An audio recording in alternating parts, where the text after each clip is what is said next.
नमस्कार, उत्तराखंड की खबरों में आप सभी का स्वागत है। और सबसे पहले बात शारदीय नवरात्र की, तो आज इसका पहला दिन है। आज कल स्थापित किया जाएगा। नवरात्र के पहले दिन मां के शैलपुत्री स्वरूप की पूजा की जाती है। उत्तराखंड में भी आज सुबह से ही देवी मंदिरों में श्रद्धालुओं का तांता लगा हुआ है और भक्त मां के जयकारे लगा रहे हैं।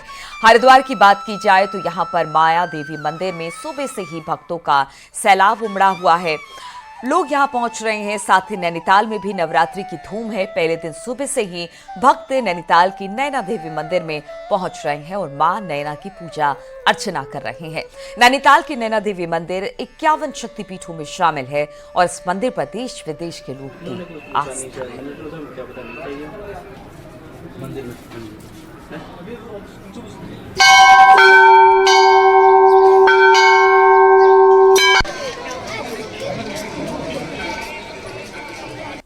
और इसी पर बातचीत करने के लिए हरिद्वार से पुलकित शुक्ला कुछ देर में हमारे साथ जुड़ेंगे और नैनीताल से वीरेंद्र बिष्ट हमारे साथ जुड़ गए हैं। वीरेंद्र, अगर नैनीताल की बात की जाए, नैना देवी मंदिर, नवरात्रि का पहला दिन, आज मां शैलपुत्री की पूजा अर्चना हो रही है। इस पहले दिन नैना देवी के दर्शन के लिए किस तरह से भक्तों का सैलाब उमड़ा है, किस तरह से पूजा पाठ का दौर और किस तरह की तैयारी आज पहले दिन नवरात्र को लेकर? देखिए नीलू, जिस तरह से नैना देवी की कृपा रही है, 51 शक्तिपीठों में मंदिर शुमार रहा है और कहा जाता है कि जो मां नैना है उसकी बाईं आंख यहाँ गिरी थी जब सती के शरीर को आकाश मार्ग से शिव लेके जा रहे थे, तो उस वक्त बाईं आंख यहाँ पे गिरी थी और उसके बाद से ही यहाँ पर नैनों की पूजा होती है। ये भी कहा जाता है कि कई लोगों की जो नेत्र ज्योति है इसी मंदिर से लौटी है और कई मान्यताएं इस मंदिर से जुड़ी हुई हैं। हालांकि नवरात्र का आज पहला दिन है तो भक्त जो हैं वो सुबह से ही आ रहे हैं। मैं दिखाने की भी कोशिश करूंगा कि किस तरह से जो लोग हैं वो सुबह से ही जो मंदिर है वहां पर आ रहे हैं और अपनी मां के लिए प्रार्थना कर रहे हैं। देख सकते हैं कि किस तरह से जो पूजा अर्चना का दौर है वो जारी है और जो लोग हैं वो पूजा पाठ कर रहे हैं। जिस तरह से मां नैना देवी की कृपा रही है उससे ये कहा जाता है कि जो भी यहाँ आया खाली हाथ कोई नहीं गया, क्योंकि जो मां नैना है वो कल्याण करने वाली देवी है और खास तौर पर नेत्र ज्योति के लिए ये कहा जाता है कि कई लोगों की जो नेत्र ज्योति हैं वो कई उदाहरण ऐसे मिलते भी हैं कि जो वहां पर पहुंचे हैं, कोई कुछ भक्त दिखाई दे रहे हैं। आज पहला दिन है और नवरात्र में 9 देवियों की, दुर्गा के 9 स्वरूपों की पूजा होती है। कुछ भक्त दिखाई दे रहे हैं तो उनसे बातचीत करिए जरा। देखिए, कोशिश मैं जरूर करूंगा कि जो लोग यहाँ पर आए हैं उनसे बातचीत करा सकूं, क्योंकि अभी जो पूजा पाठ का दौर है वो चल रहा है। मंदिर प्रबंधन ने भी खास तैयारियां की है। आप लोग कहाँ से आए हैं? हम लोग उत्तर प्रदेश लखीमपुर से। क्या कृपा रही है माँ की, और आज तो पहला नवरात्र है? माँ की कृपा हमेशा रही है, इसीलिए स्पेशली हम लोग आए कि नवरात्रि के पहले दिन माँ के दर्शन। उम्मीद थी पहले दिन दर्शन होंगे माँ के? हाँ, बहुत अच्छे दर्शन हुए सुबह सुबह और हम लोगों को बहुत जो है खुशी हो रही है यहाँ पे कि हम लोग आज उपस्थित हैं इस पावन दिन पर यहाँ पर। भाई साहब, दर्शन हुए हैं आज माँ के, तो किस तरह देख रहे हैं इसे? बहुत अच्छी तरीके से देख रहा हूँ। मैं यूपी जनपद कासन से आया हूँ। वीरभद्र सिंह मेरा नाम है और मैं चाहता हूँ मैया के दर्शन इसी प्रकार होते रहे। तो देख सकते हैं कि किस तरह से जो श्रद्धालु हैं वो लगातार मां नैना के दर्शन कर रहे हैं, पूजा पाठ कर रहे हैं। हालांकि जो मंदिर प्रबंधन है उन्होंने भी पूरी तैयारियां की हुई हैं, आने जाने की व्यवस्था की है और सीसीटीवी कैमरे यहाँ पर लगाए गए हैं। देख भी पा रहे हैं मंदिर को भी बड़े अच्छे तरीके से सजाया गया है। दूर दूर से लोग यहाँ पर पहुंच रहे हैं मां नैना देवी के दर्शन के लिए। आज नवरात्र का पहला दिन है और सभी उनके आशीर्वाद को पा लेना चाहते हैं। हरिद्वार से पुलकित भी हमारे साथ जुड़ गए हैं।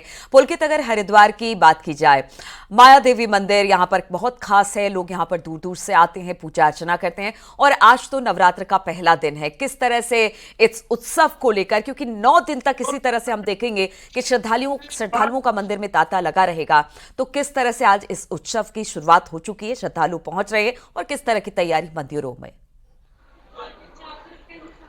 जी, शक्ति की आराधना के 9 दिन माता के पावन नवरात्रों की आज से शुरुआत हो गई है। माया देवी मंदिर में मैं इस वक्त मौजूद हूँ। माया देवी मंदिर को हरिद्वार की अधिष्ठात्री देवी कहा जाता है, इसीलिए कभी कभी हरिद्वार को जो दूसरा नाम है, उपनाम है, उसको मायापुरी भी कहा जाता है। और जो मायापुरी जो नाम है हरिद्वार का, माया देवी मंदिर के नाम से ही पड़ा हुआ है। माया देवी मंदिर पर मौजूद हूँ और मैं तस्वीरों के माध्यम से दिखाने का प्रयास करूंगा कि किस तरह से मंदिर को कितने भव्य ढंग से सजाया गया है।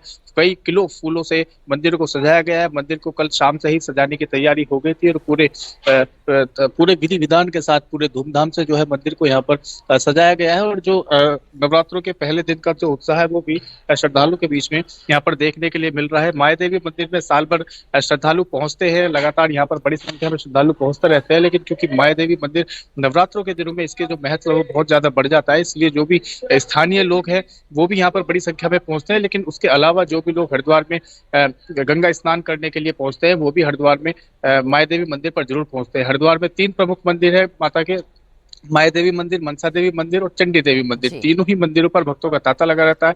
आज भी यहाँ पर सुबह से लगातार भक्तों की लाइनें यहाँ पर लगी है, कतारें लगी है। इस वक्त यहाँ पर जरूर थोड़ी भीड़ कम देखने के लिए मिल रही है, लेकिन सुबह यहाँ पर बताया जा रहा है कि अच्छी खासी भीड़ भक्तों की थी और जैसे ही दिन चढ़ेगा यहाँ पर काफी भीड़ भक्तों की देखने के लिए मिलेगी। कुछ श्रद्धालु यहाँ पर हमारे साथ मौजूद है, उनसे बात करने का प्रयास करेंगे। जी, कहाँ से आए?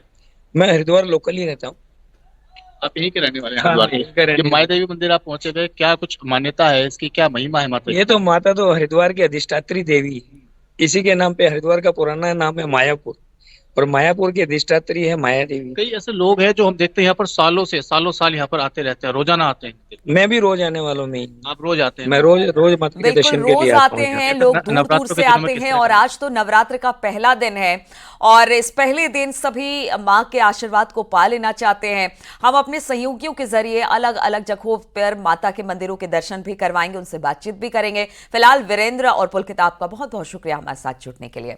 और आज हरियाणा में चुनाव प्रचार करेंगे सीएम धामी। हरियाणा में आज 3 चुनावी सभाएं करेंगे सीएम। आज तीसरे दिन भी हरियाणा चुनाव प्रचार में सीएम मौजूद रहने वाले हैं। तो आज तीसरे दिन भी हरियाणा में चुनाव प्रचार करते मुख्यमंत्री पुष्कर सिंह धामी दिखाई देंगे।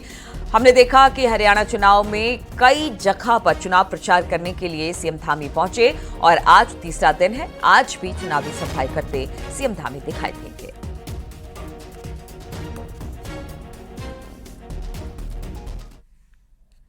केदारनाथ में प्रस्तावित उपचुनाव के बीच सीएम धामी ने केदारनाथ विधानसभा का दौरे पर जाएंगे, इस तरह की खबर है। 6 अक्टूबर को मुख्यमंत्री केदारनाथ के अगस्त्य मुनि जाएंगे और यहां पर कई कार्यक्रमों के साथ साथ एक जनसभा को भी संबोधित करेंगे। सीएम धामी के साथ साथ बीजेपी प्रदेश अध्यक्ष महेंद्र भट्ट भी मौजूद रहेंगे। मुख्यमंत्री इसी दिन ऊखीमठ के लिए पेयजल योजना के साथ साथ केदारनाथ विधानसभा के लिए कई अन्य बड़ी घोषणाएं भी कर सकते हैं।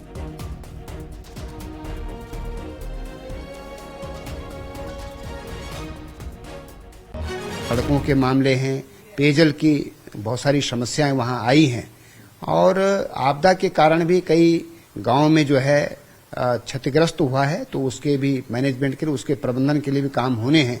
ऐसे बहुत सारे कामों को गति मिलेगी, तो माननीय मुख्यमंत्री जी के जाने से बहुत प्रगति जो है उस क्षेत्र में आने वाली है।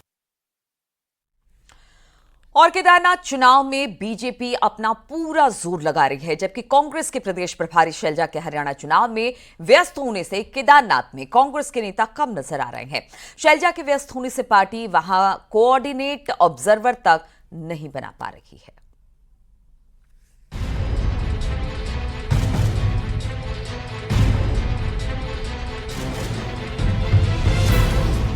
केदारनाथ उपचुनाव बीजेपी के लिए जीने मरने का सवाल है और बीजेपी किसी भी सूरत में केदारनाथ सीट गंवाना नहीं चाहती। इसलिए सरकार हो या संगठन, दोनों ने पूरी ताकत झोंक दी है। लेकिन कांग्रेस इस मामले में पिछड़ती दिखाई दे रही है। कांग्रेस की प्रभारी शैलजा हरियाणा चुनाव में व्यस्त है और प्रभारी के व्यस्त होने की वजह से केदारनाथ में कांग्रेस का ऑपरेशन सुस्त दिख रहा है। पार्टी अब तक वहां कोऑर्डिनेटर और ऑब्जर्वर भी नहीं बना पाई है, तो ऐसे में बद्रीनाथ के बाद कांग्रेस कैसे केदारनाथ में बीजेपी को मात देगी?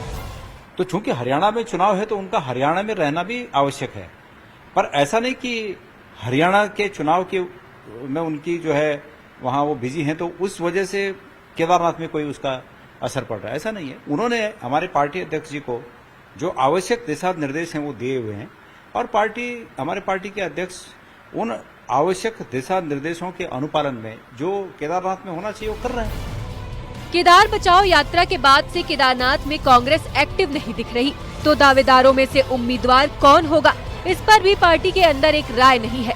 हालांकि रुद्रप्रयाग के पूर्व विधायक और यात्रा में पैदल चलने वाले हरक सिंह रावत के मुताबिक कांग्रेस के वर्कर बिना शोर शराबे के काम कर रहे हैं। जो हम केदारनाथ यात्रा निकाली थी उसमें मैक्सिमम हिस्सा तो जो है तिलवाड़ा के बाद मैक्सिमम हिस्सा तो हमारी यात्रा जो है सबसे अधिक लंबे समय तक यात्रा उसी क्षेत्र में रही है। और मैं भी खुद गया था, सभी हमारे कार्यकर्ता लगे और जो हमारे लोकल वहाँ के जिला अध्यक्ष हैं, वहाँ के जो हमारे कार्यकर्ता हैं, ब्लॉक अध्यक्ष हैं, वो लगातार बिना शोर शराबा के वहाँ हमारे कार्यकर्ता काम कर रहे हैं। हरियाणा चुनाव की वजह से कांग्रेस की प्रदेश प्रभारी केदारनाथ उपचुनाव पर ध्यान नहीं दे पा रही। नतीजा ये है कि काम अटके हुए हैं। ऐसे में इंतजार है 8 अक्टूबर को हरियाणा चुनाव के नतीजों का और उसी के बाद केदारनाथ उपचुनाव के लिए कांग्रेस का काम आगे बढ़ पाएगा। दीपांकर भट्ट, न्यूज़ 18, देहरादून।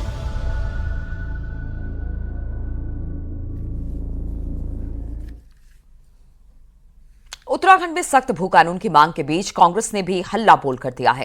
कांग्रेस के प्रदेश अध्यक्ष करण माहरा ने प्रदेश में जमीनों की रजिस्ट्री पर तुरंत रोक लगाने की मांग की है। करण माहरा ने सीएम पुष्कर सिंह धामी को लेटर लिखा। माहरा का कहना है कि राज्यों से बाहर के लोग बड़े पैमाने पर जमीन खरीद रहे हैं। राज्य की संस्कृति, परंपरा, अस्मिता और पहचान पर इससे बुरा असर पड़ रहा है। उन्होंने मांग की है कि राज्य की बची हुई जमीनों को बचाया जाए और जल्द से जल्द सख्त भू कानून लागू किया जाए।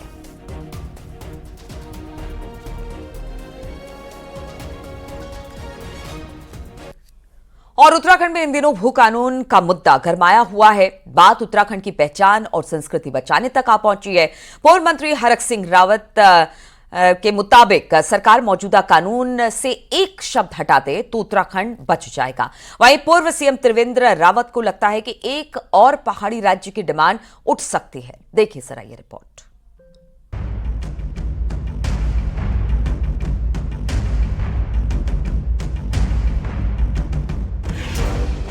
अगले महीने 9 नवंबर को 25वां राज्य स्थापना दिवस मनाया जाएगा, तो राज्य की संस्कृति और पहचान बचाने के लिए भू कानून की मांग जोर पकड़ रही है।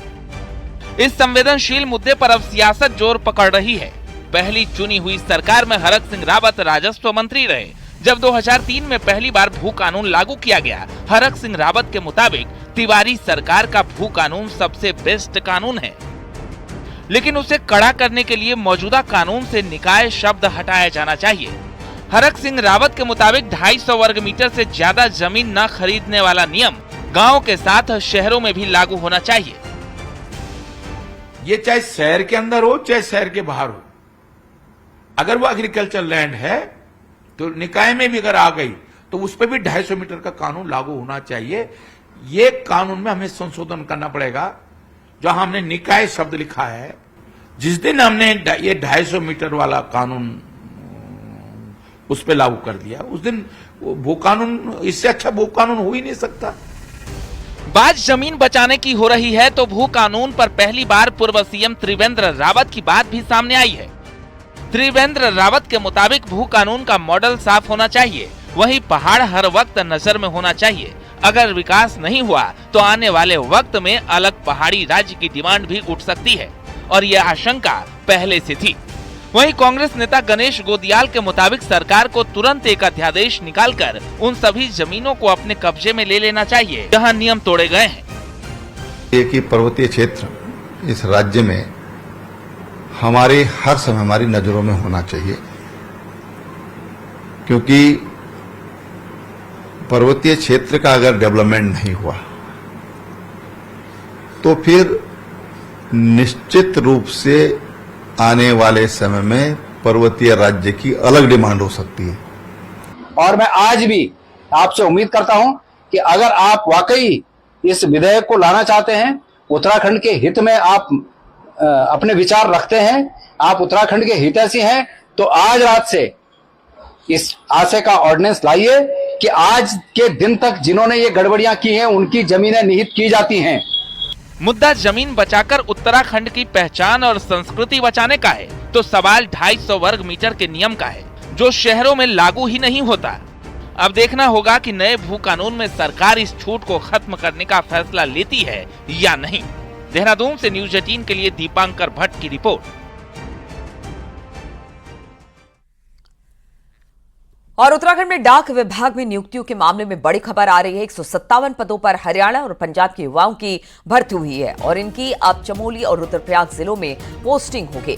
भाषा बोली के अंतर के चलते ग्रामीण इलाकों में इससे काफी दिक्कत आ सकती है। ऐसे में गढ़वाल सांसद अनिल बलूनी ने कहा कि वो इसे लेकर केंद्रीय मंत्री से बातचीत करेंगे और इस मामले को उठाएंगे।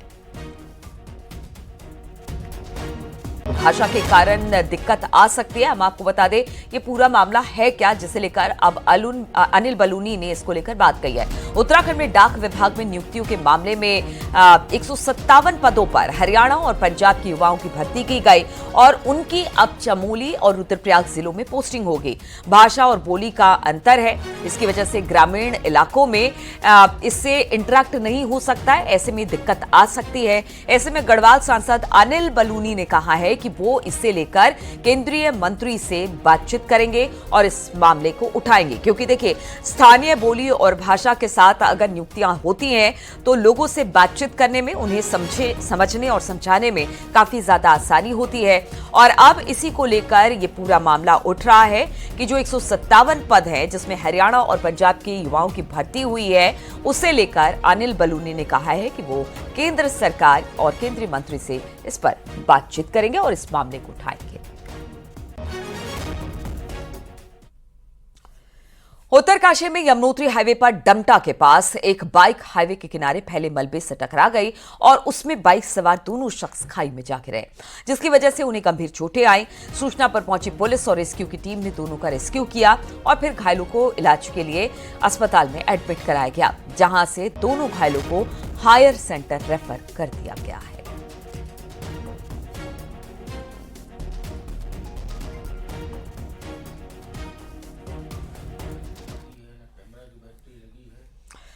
नैनीताल से खबर लेते हैं, जहां पर ओखलकांडा में सड़क हादसे में एक लड़की की मौत हो गई जबकि 5 लोग घायल हो गए। घायलों को हल्द्वानी के अस्पताल में भेज दिया गया है। गाड़ी में कुल 9 लोग सवार थे और बताया जा रहा है कि भीमताल से पटरानी जा रही गाड़ी हादसे का शिकार हो गई। घायलों में कुछ की हालत इस वक्त ज्यादा खराब बताई जा रही है।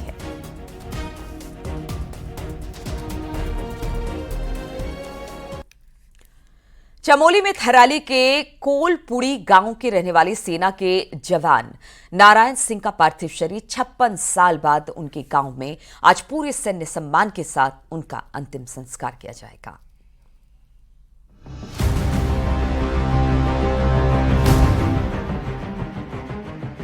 चमोली के लाल का पार्थिव शरीर देवभूमि लाया गया है। चंडीगढ़ से शहीद के पार्थिव शरीर को सेना के हेलीकॉप्टर से दून लाया गया। अब कल शहीद का चमोली के कोलपुड़ी गांव में पूरे सैन्य सम्मान के साथ अंतिम संस्कार किया जाएगा। साल 1968 में हिमाचल प्रदेश के रोहतांग दर्रे में भारतीय वायुसेना का एक विमान हादसे का शिकार हो गया था, जिसमें चमोली के नारायण सिंह की शहादत हुई थी। इस घटना के बाद से शहीद नारायण सिंह लापता थे और परिवार को उनकी कोई सूचना नहीं मिली थी। अब 56 साल बाद सेना के सर्चिंग अभियान में 29 सितंबर को 4 जवानों के शव बर्फ में दबे हुए मिले, जिनमें नारायण सिंह का भी शव शामिल है, जिसकी पहचान उनके पर्स में मिले कागजों से की गई। इंसिडेंट हुआ था, एयरफोर्स का एक AN-12 विमान था जिसमें तकरीबन 98 सोल्जर्स थे और 4 क्रू मेंबर्स थे। टोटल 102 लोग उसके अंदर थे। ये चंडीगढ़ से टेक ऑफ किया था इसने, तो लेह में लैंड करना था। लेह में लैंड करने के दौरान मौसम खराब हो गया था, तो लेह में लैंड नहीं कर पाया था। तो उसके बाद वहां से वापस इसको आना पड़ा था। तो जब वापस आ रहे थे ये लोग, तो रास्ते में वेदर बहुत खराब हो गया था, तो उसकी वजह से ये एयरक्राफ्ट A7 फरवरी 68 में मिसिंग हो गया था। तो मोस्ट लाइकली ये क्रैश हो गया था। शहीद नारायण सिंह बिष्ट अपने माता पिता की इकलौती संतान थे। नारायण बिष्ट की शादी हो चुकी थी। कई सालों तक उनकी पत्नी ने उनकी खबर मिलने का इंतजार किया, लेकिन अब वो इस दुनिया में नहीं रही। अब उनके परिजनों को नारायण सिंह बिष्ट का पार्थिव शरीर सौंपा जाएगा, जहां सैन्य सम्मान के साथ उनकी अंत्येष्टि होगी। न्यूज़ 18 के लिए देहरादून से सतेंद्र बर्तवाल की रिपोर्ट।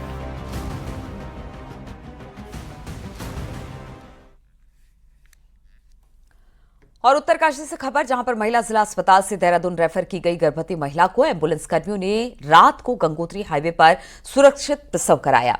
जिला महिला अस्पताल से मात्र 10 किलोमीटर की दूरी पर रेफर किया गया था। गर्भवती महिला को जब एम्बुलेंस में तेज दर्द हुआ तो एम्बुलेंस कर्मियों को वाहन खड़ा करना पड़ा। सभी ने एक दूसरे की मदद से महिला को हिम्मत देते हुए गंगोत्री हाईवे पर रतूड़ी सेरा के पास सुरक्षित प्रसव कराया, जिससे महिला के परिवार वालों ने खुशी जताते हुए एम्बुलेंस कर्मियों का आभार जताया। जी जी, आपको मतलब उत्तरकाशी रेफर किया गया था? हाँ, क्या बताया था उन्होंने? आपकी मतलब सही तरीके से डिलीवरी कराई है, आप खुश हैं? हमने कितना तो करना, हम लड़की के पेशेंट को देखे, हम उनकी हालत देख रहे तो हम हमारे अंदर हो रहे, अभी तक भी आंसू आ रहे हैं। और रात अगर सरकारी हॉस्पिटल में इतना व्यवस्था नहीं तो क्यों इतना वो कर रहे हो? जी, वो 15 किलोमीटर आगे भी आई गाड़ी, वो फिर डिलीवरी हो गई। इतने में तो हॉस्पिटल में आपने बताया नहीं वहाँ पे कि यहीं पे आप? मैडम मैंने बार बार वही बातें बोली, मैडम सामने पे भी आई, 7 एम्बुलेंस तक भी आई मैडम, उन्होंने वही कहा कि भैया आप जल्दी ले जाओ, बहुत दिक्कत हो जाएगी। और अब देख लेते हैं